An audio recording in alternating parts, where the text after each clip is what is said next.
I'm a kid who has a lot of energy. 20-something years later, I'm still here, so. And we've had the honor to follow a little bit of her journey, to discover a little bit more of the woman behind the athlete. It has been super exciting. I love everything that I'm doing.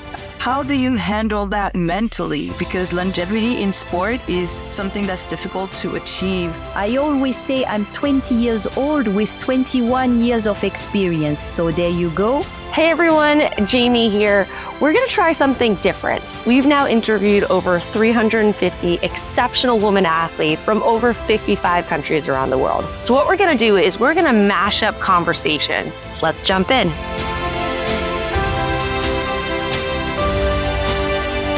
One of the home favorites, Maé-Bérénice, Méité. There's a few who engage with audiences more than Maé-Bérénice, Méité.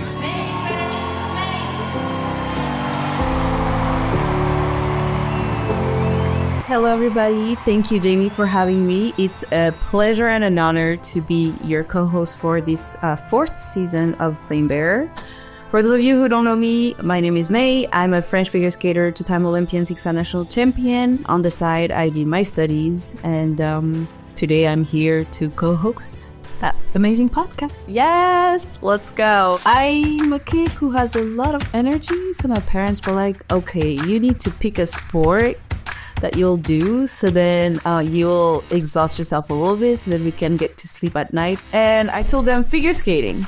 And they were like, okay, that's unusual, but okay, we'll put her in and we'll see. My dad thought I would last 3 months, something like that, and then after I'll be cold. Well, 20-something years later, I'm still here, so that's how it started. So connect the dots for us. How did you go from parents being like, May, pick a sport, all the way through to where you are today? So it all started as a game, and actually for the longest time, for me, it was just a game. It gets harder and harder, obviously. You learn the jumps, the tricks, the skating skills a little bit more advanced. And the more you graduate in the figure skating, the more you can level up and then get access to regional competitions. And then if you do well at those competitions, well, the federation or your league actually can be like, oh, okay, that kid is interesting. Maybe we can get her into the team. So I got into the league team, and then I got the nice results. So I went to the national team. And then after the national team, I was national champion I was, fun fact, actually, I was national champion in all the categories that exist in figure skating in France. Ooh. So, yeah. That's okay. I'm a little proud of this one. And then I got my first international assignment at the age of 11 or 12. And that's when it all started. Marie-Devine Kwame est championne du monde. Elle est là, la divine surprise du jour. Excited for you all to discover our guest of the day, French track cycler Marie-Devine Kwame, who is the 2022 UCI track cycling world champion and whom you'll have the pleasure to see compete on her own soil in Paris for the Olympics.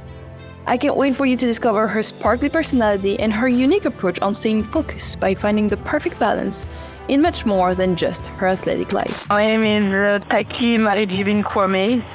So I do track cycling. I'm in a French team. I do sprint. And hold on.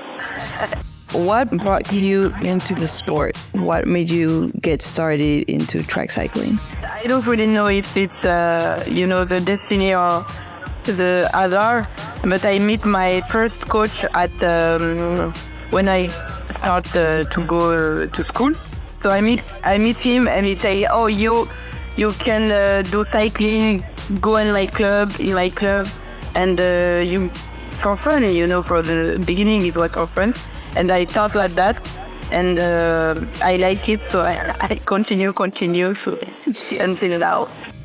Now I know the two of you were sharing a little bit, know each other because of the documentary. Tell everyone about what this amazing project is. So the documentary is called, in French, it's à nos champions, so to our champion.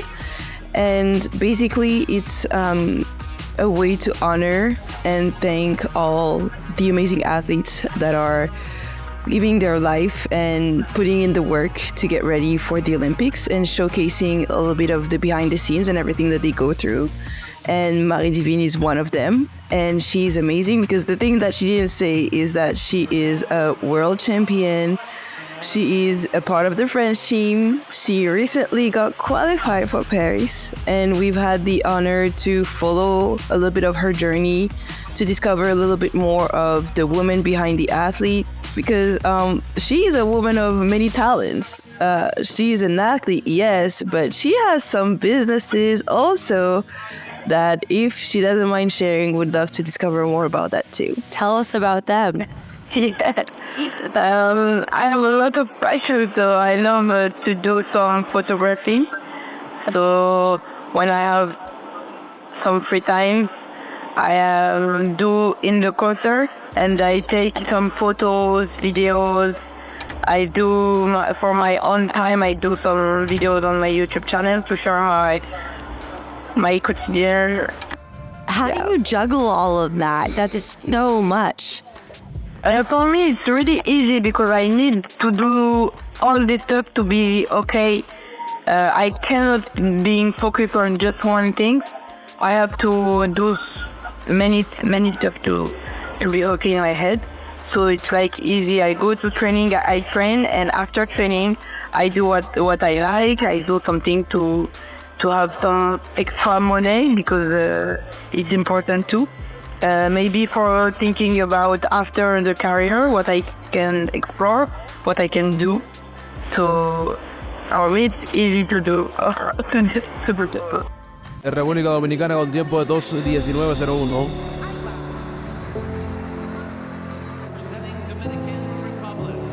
La medalla de plata representando a República Dominicana con tiempo de 2:06:56. Lourdes Aybar. Today, we'll be talking with Alejandra Aybar, the DR's first female Paralympic swimmer. We talk about her commitment to inclusion, her hopes for Paris, and making the DR a more accessible place for all.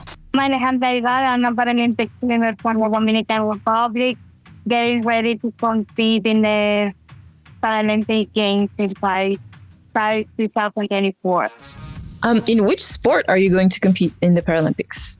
Swimming. How did you find swimming? Well, I hurt my knee, and when I went to the doctor, he recommended me to start practicing swimming, but at that moment I didn't know how to swim, so I started taking lessons, and after a few weeks, I won't say that I fell in love immediately, but after a couple of weeks, I think that I started feeling passion. I know you also were involved with a lot of different things this past year in Germany. Your program, I know you've also been involved with the Paralympic Committee. Tell us about what you've been up to. Yes, I have been working in the International Paralympic Committee with sport development. It has been super exciting. I love everything that I'm doing. And for me, it's like a dream that came true to be able to work with the sport development coming from a developing country. So yes, I have been working with different programs, athletes, training camps. Yeah, it's different things. Farida made history in Budapest this year by winning Egypt's first ever FINA World Championship medal. The winner is going to be lane at number 4, Farida Osman, 25.65. That is a new Tier Pro Swim Series record. I am Farida Osman. I am 29 years old. I am a professional swimmer and currently training to compete at my 4th Olympics in Paris 2024. I've literally competed in multiple world championships, African championships, national Olympics, just literally from small to the biggest stage I've competed. How did you get into swimming? Like, because obviously you have such a beautiful career already, but what made you start and what kept the passion alive for you to keep swimming? So I started when I was 4 years old. I have an older brother. He's 4 years older than me. And my parents just wanted us both to like learn how to swim, literally just like as a soft skill. So whenever we go like by the beach or the ocean, like we would know how to swim. I literally just loved the water. I just felt so comfortable around it. And like the coaches saw that too. And I'm a very competitive person. So it was just like a great opportunity for me to keep going. And this is when I joined like the age group swimming. And I swam my first competition. It was nationals when I was 11 years old. And then I joined the national team when I was 12. So it was literally just like, it happened so quick. That is beautiful. Thank you. You have like a 25-year career. I know. How do you handle that mentally? Because longevity in sport is something that's difficult to achieve. And you're nailing it, obviously. Yeah, so how do you go through it? So I think for me, how to like be able to keep going mentally is just like knowing that I would have to take a break throughout like big competitions. Usually my big competitions, whether it's like Olympics or World Championships or African Championships, it's usually by like the end of summer. So like July, August. But I always told myself like once I'm done with the season, I would have to like take like a few weeks to a month off because I feel like mentally I just need to reset and recharge. And I feel like professional athletes usually don't do that because they just think like I can't miss any days, like I need to keep going all the time. And I think like, yeah, you're gonna have to keep going all the time, but if you just keep going without stopping, like your body's just gonna shut down and mentally you're gonna be burnt out. So I think for me, what works for me to like keep going is to obviously focus during the season, like no days off, like putting your 100%. But once it's done, no matter what the result is, good or bad, I told myself like I need to take a few weeks off just to like reset and be ready for the new season. And you're Thank right. you.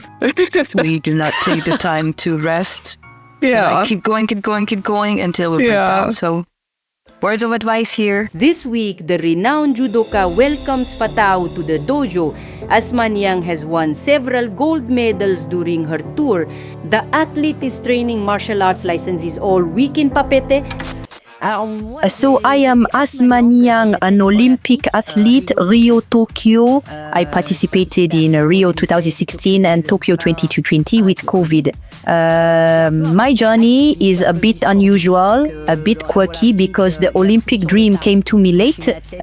So I am an athlete with long longevity.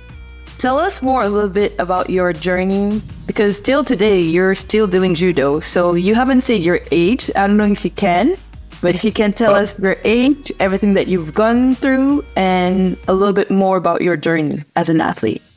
So since you mentioned age, I always say I'm 20 years old with 21 years of experience. So there you go.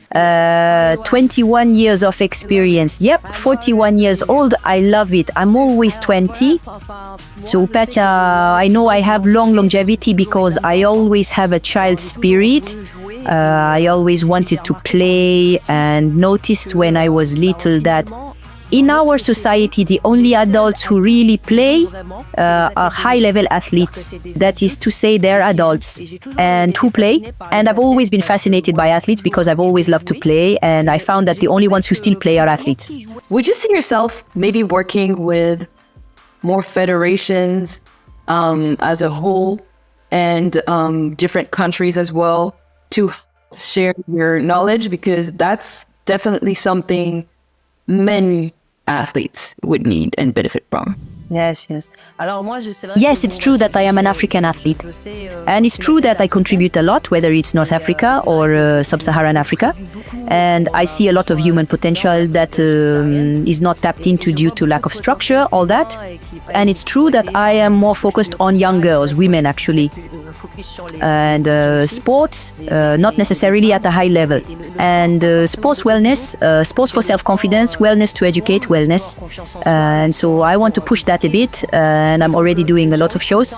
But in any case, I will continue forever. This continent is very dear to my heart because it is where I come from, where I was born. And so I know that this is a lifelong mission to contribute at my level and encourage many people from the diaspora to also help give something back there.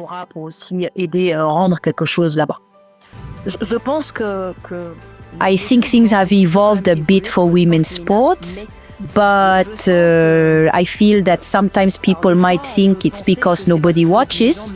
The last time I asked myself this question, and I stayed on this question for a long time: why is women's sports less watched? And the message I want to leave, that I really want to leave, is to all the women who don't necessarily do high-level sports, women, if they all watched, because football, the boys, they watch them, they have people watching them.